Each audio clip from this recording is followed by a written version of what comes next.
to smoke a purse so sweet with Hot Thoughts TV. Y'all know what the fuck we doing, man. It's Hot Thoughts TV. Niggas hot in the bitch, man. I'm smoking a purse so sweet with Hot Thoughts TV.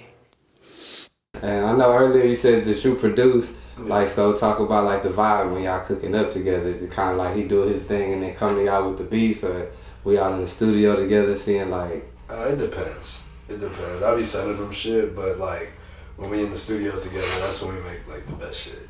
That's when they can tell me what's up. I think kind of your sound kind of like shifted from like shaped by like us just like, you know, doing a lot of shows. Like we was trying to do like the Rager shit, you know. The shit that just bro. Seeing that shit, like you understand, like okay, this is what these niggas like. I got something for y'all niggas. Like you just go right back into the lab.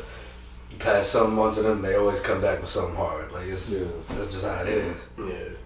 And so, you know, y'all 5 deep, so that's 5 different creativities mixed into like, you know, a collective.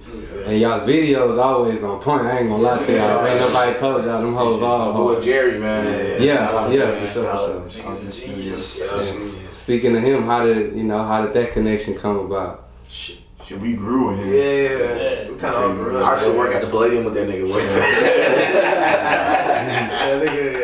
I played him, bro. Yeah, you could kind of say we all grew together. Right. Artistry, but it didn't really like.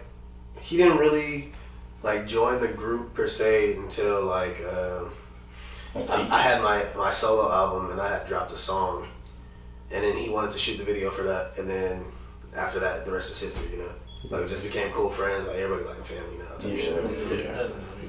And talk about like early experiences in the Houston music scene, like, you know, maybe some early shows, early networking events. Like, how did y'all feel getting out there? It varies. Sometimes it's really good. Sometimes it's just like, damn. It's like when you walk on stage, you're gonna know immediately if that shit's finna go south or if you finna have the best show ever. They'll let you know. Everything is like a learning experience. Yeah, like you take wins and losses, bro. It's just like you pulling up to like any like networking event. It's good for everybody to do, but it's just like, you know, not everything's gonna click at once, you know? Yeah, like, exactly. I'm pretty sure you've been at some events that we've been at, like, we haven't met until, like, maybe this year, you feel me? So, like, it's just shit like that, bro. Just keep going to events and shit like that. Like, networking shit isn't hard, but I just feel like the unity in the city is just kind of, you know, some other direction, you feel me? And, you know, y'all was speaking a little bit about, you know, the Rager scene and just, like, high energy shows. Yeah. And, you know, I heard y'all, you know, dropping a project pretty soon going into next year. Talk a little about that and, you know, how it's been coming together. Static, 12 songs, I suppose, maybe. We want to drop it next year. It's and basically what like Static is supposed to be, because like, okay, so I took what we were doing in like 2020, like during the pandemic, we were dropping videos that's like weren't connected to each other, you feel me? So like with Static, what I put together is kind of like a radio show, you feel me? So like with the radio shows, we got different sounds, different commercials and that shit and things like that, and just like the videos are gonna be different as well. So we just kind of took that formula and just kind of like give it back to y'all in a sense, you feel me? So that's what's gonna come. It's gonna be a nice one. This is gonna be our best project we put out yet.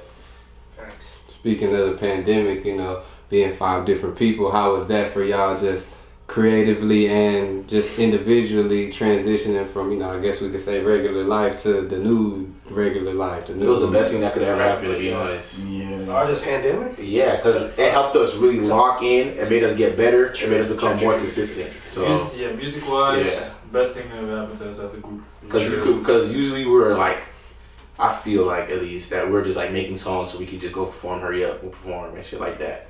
But then when we got locked in on the pandemic, it was like we got to focus on just the music and just make the music. And it helped us a lot. And we dropped and we learned more marketing skills and how to put shit out for people to engage. It was pretty good for us. Yeah, it was pretty good. What are you talking about? Yeah, we was dropping every month, you feel me? Like, when we dropped Run, bro, like, the movies were closed, like, everything was closed, like, and then we were like, we made a fucking 10-minute music video, kind of like a movie, presented as that, had it on fucking YouTube and shit, had like 50 people in the live just waiting to watch it and shit like that. That shit was dope. So, at the time, we took over the pandemic, really. It was hard, but it was worth it. Everybody on the internet during the pandemic too, so right. You feel me? So it was like the best opportunity. Yeah. Yeah. So